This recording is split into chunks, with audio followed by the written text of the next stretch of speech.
So today I want to talk about whether pro-Russian YouTubers actually believe what they're saying or if they're just grifters.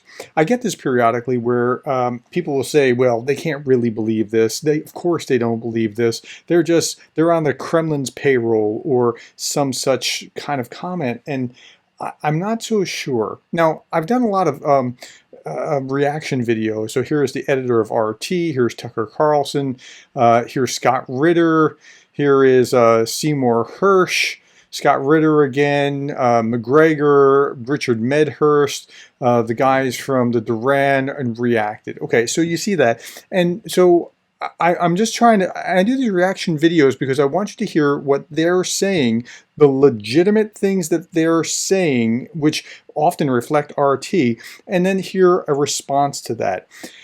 So when I do these videos, I'm inundated by comments like, he can't really believe this. Sometimes they do, or he's on the Kremlin's payroll. When they say that, I don't think, like, if you put Scott Ritter in the search in RT, he comes up more than 300 times.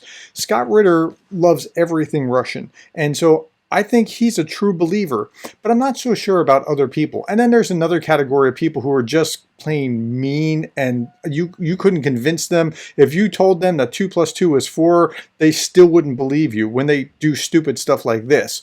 So, I wonder what's really going on here. And I think a lot came together in my mind as I was watching Vlad Vexler just a few days back. He was talking about audience capture. Now, he was talking about audience capture and the YouTube algorithm and how YouTube's algorithm inflames things.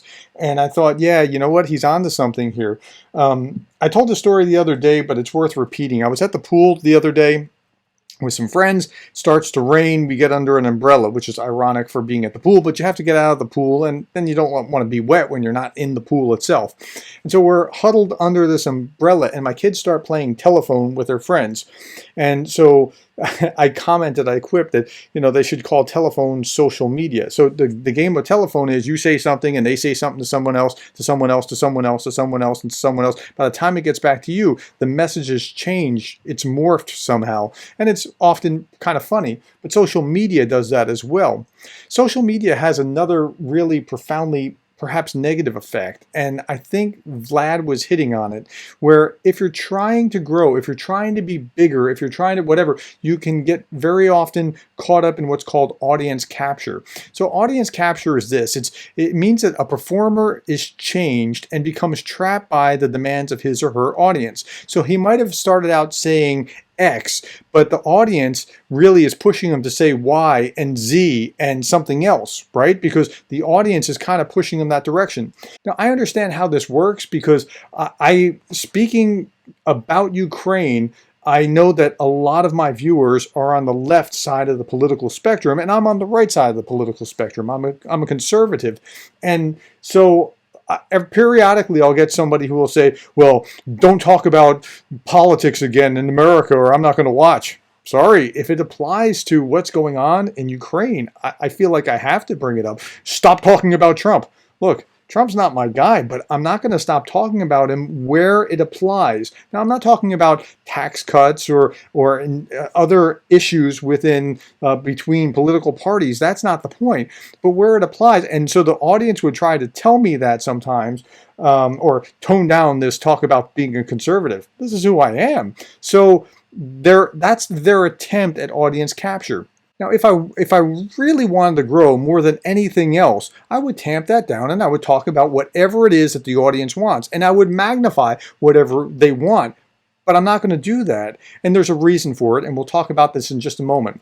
To give you another example of how audience capture works, let me say it like this. I'm a parent, right? And so I have spent a lot of time talking about Sesame Street and Daniel Tiger's Neighborhood and SpongeBob and Bluey and Dinosaur Train and Rugrats and Magic School Bus and Peppa Pig, right? I know all these things, and I spend time with it because my kids have captured me. Right? That's audience capture. I would otherwise like to talk about this, but they have rerouted me toward that. So that's just a simple way of trying to explain how this works. Now let's hear what Vlad has to say, and I want to magnify a few of his points, and then I'll address the question of, do these YouTubers that are saying these things pro-Russia, do they really believe it, or is something else going on? Disturbing truths about algorithm-mediated audience capture as experienced by me, a political philosopher on YouTube. But every YouTuber is bombarded by a mountain of data from YouTube analytics, graphs, numbers, tables for each video.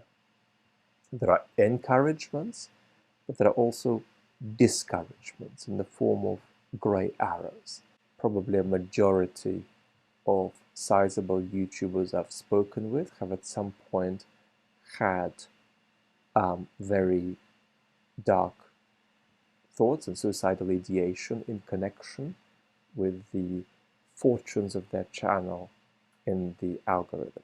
These things affect people. And the algorithm, YouTube gives a lot of indicators that show you, what you're doing right or what you're doing wrong in order to help you grow, because YouTube wants to help you grow. Now, I'm not all that swift with YouTube. I've admitted that, and I'm trying to learn it, generally speaking.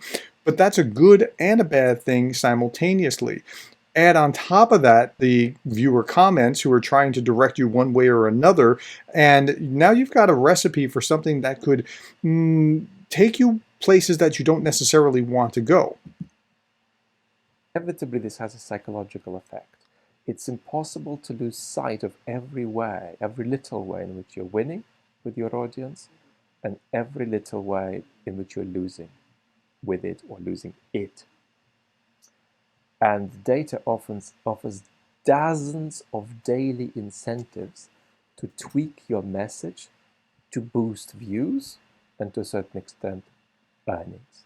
Yeah, so you can be incentivized to say maybe more than what you were otherwise going to say. And I think this is something that is happening to YouTubers. And particularly I believe that this is happening to those on the Russian side of the spectrum, because some of their claims are so far-fetched, so farcical, but not all of them. I think Scott Ritter is a true believer. I don't know about some of the others. I think Douglas McGregor has a chip on his shoulder and just doesn't like American generals, and so he has personal reasons. But then I look at guys like the Duran, and I look at Hinkle on the dive, and I'm thinking like, something's not right here, and I can't prove this. Please hear me. I can't prove that this is what's going on, but I think that this is what's going on. And there's a reason why this would be going on for someone like Hinkle rather than someone else, and Vlad's going to touch on it. You might assume, I go on to say, that good intent protects a creator. This is one of my really big points that I want to emphasize strongly. You might assume that good intent protects a content creator from selling out, quote unquote, to the algorithm. But I'm convinced that good intentions are not enough. And I would agree with him. I don't think that that's enough of a barrier to protect you, because if you want to grow, you'd be pulled toward doing things, saying things that are maybe more over the top than not, because it's what's extreme that gets noticed. Those that are trying to moderate and call for reason, we don't tend to do so well. If all you have is good intent, you will eventually succumb to the algorithm because of the nature of the algorithm itself. Now, the goal of the algorithm is to get you to say things which will keep viewers on the platform for longer.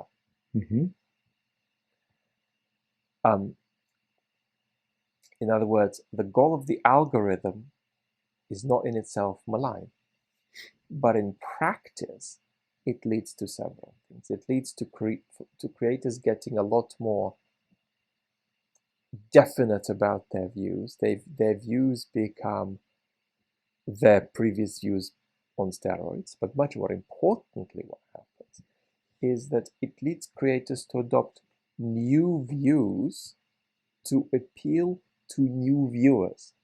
Now, what does that mean? Before he says what that means, let me explain the last one and then we'll talk about this one. So the last one, they become more definite about their views because they're reinforced by viewers who are saying, yeah, that's what happened.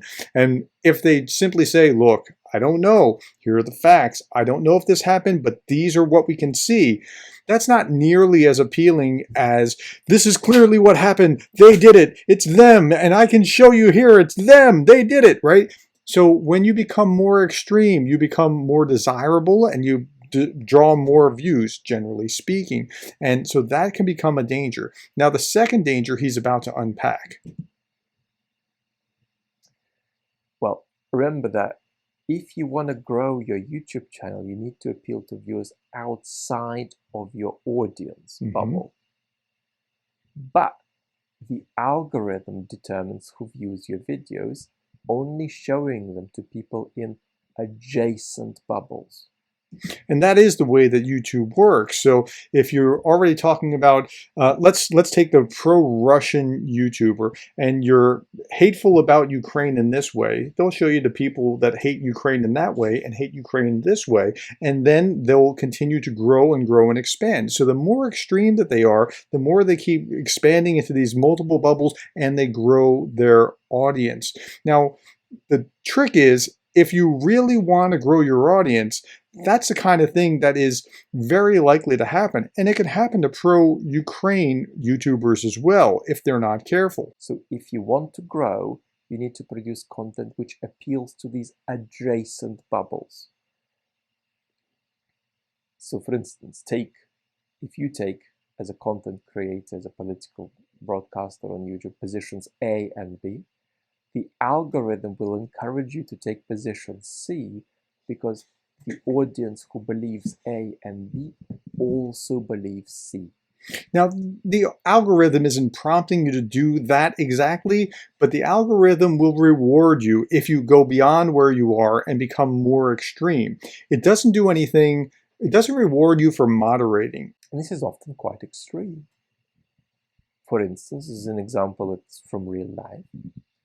A political channel opposed to supporting Ukraine will often be pulled toward denying, this is just one example of 20 I've come up with, denying long COVID, the syndromic complication people develop after COVID, which interestingly so often happens to people who have a mild version of COVID.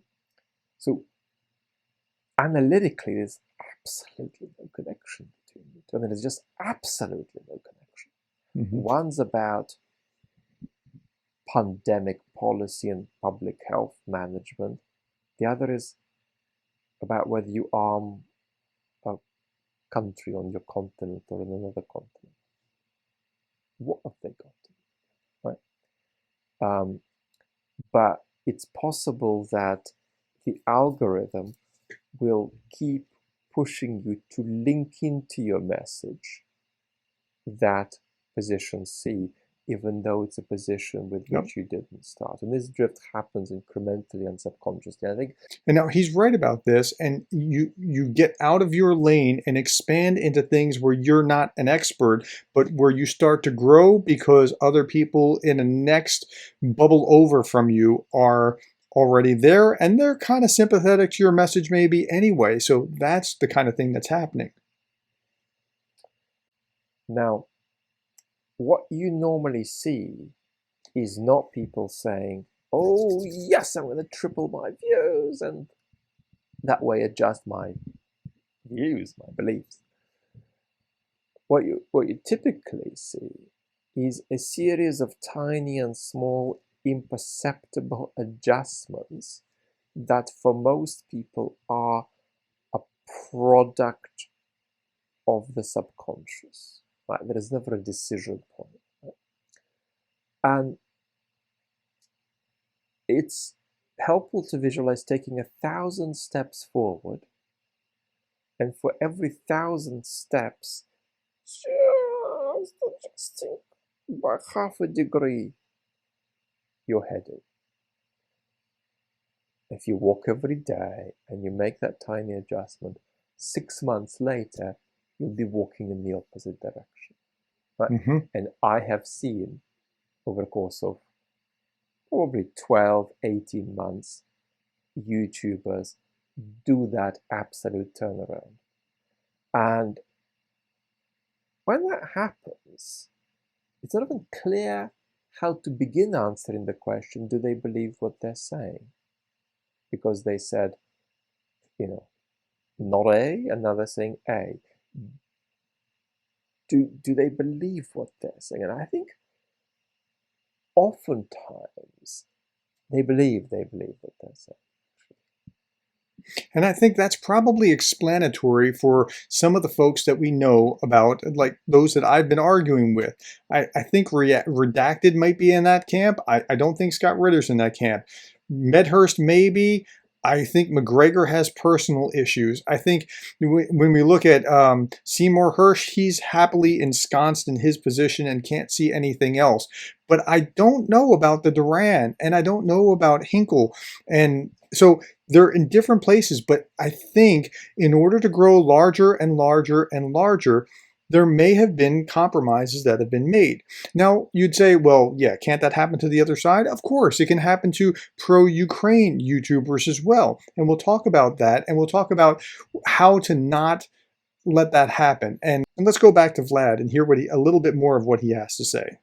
But it's a process that is so hard to resist that the idea that it's about good intent is completely untenable. 9 out of 10 people, if they broadcast politics on YouTube, will eventually lose it, will eventually succumb to the algorithm in some kind of unconstructive or indeed very destructive way.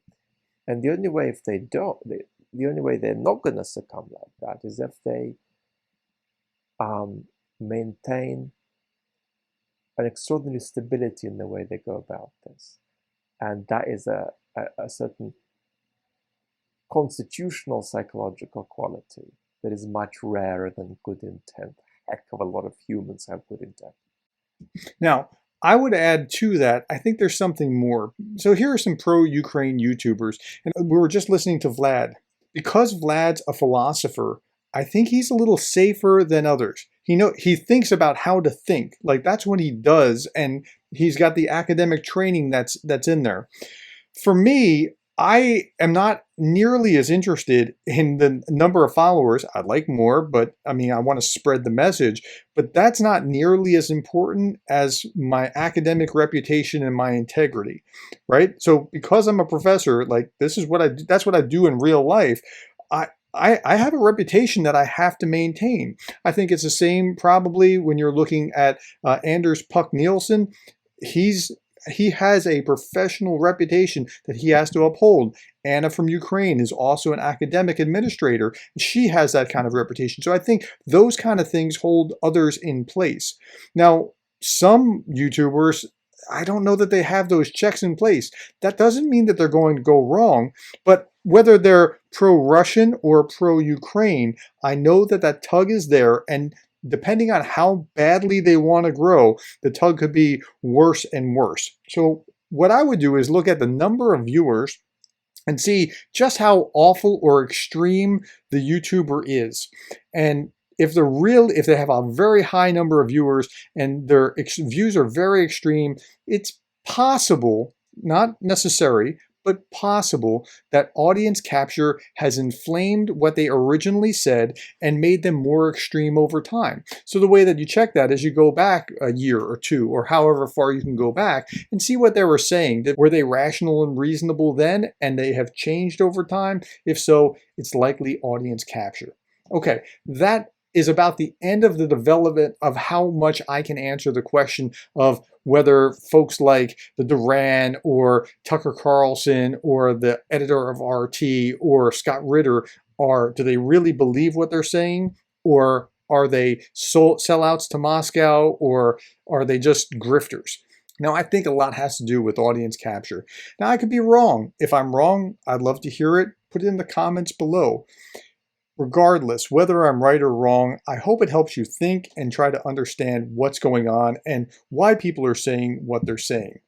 Thank you for your time. Thank you for the likes and the coffees and the subscribes and the shares. I really appreciate all that. And thanks most of all for being the kind of person that cares about Ukraine.